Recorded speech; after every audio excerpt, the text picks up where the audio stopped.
think it's inevitable for deep thinkers to be more lonely? Is the deep or sensitive thinker kind of fated to have a bit of distance? It's a ticklish topic, isn't it? Because to say, I'm not doing so well in life, I'm a bit isolated from things because I'm so marvelous. You could go, come on, however, let's face it. Look, it's like, imagine you had a very sophisticated diet and you walk through, we're in London now, you walk through every street of London. There would be fewer restaurants and eating places and supermarkets that you could go into to get the food that you need because your dietary needs will be quite complicated. There's a version of this around sociability.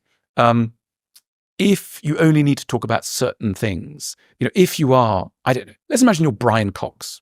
I don't know Brian Cox personally. And you really love interplanetary phenomena.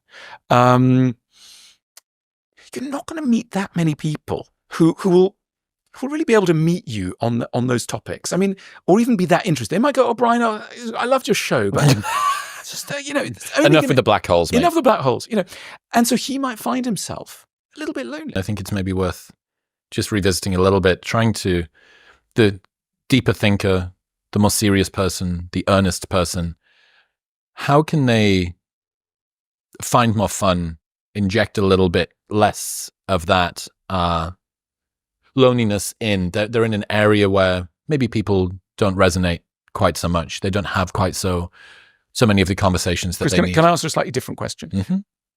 Just because, look, I think it's really important to think that the deep thinker, the earnest person, etc.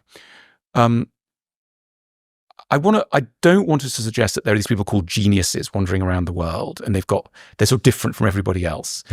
I love this quote from Emerson, where he says, "In the minds of geniuses, we find our own neglected thoughts." So key. In the minds of geniuses, we find our own neglected thoughts. I think what he was saying there was, geniuses don't have thoughts that are categorically different from the ones everybody has. What's different is they hold on to them. They look at them. They feel them.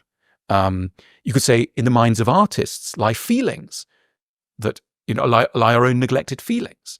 In other words, artists, geniuses, etc., they're just paying more attention to the stuff that's in everybody's mind. It's not that their stuff in their mind is completely radically different, which is why often when you hear a great song or a great piece of poetry or whatever, or read a great book, sometimes you think, I kind of knew that was already in me, that I'm merely being put back in touch with something that's in me already.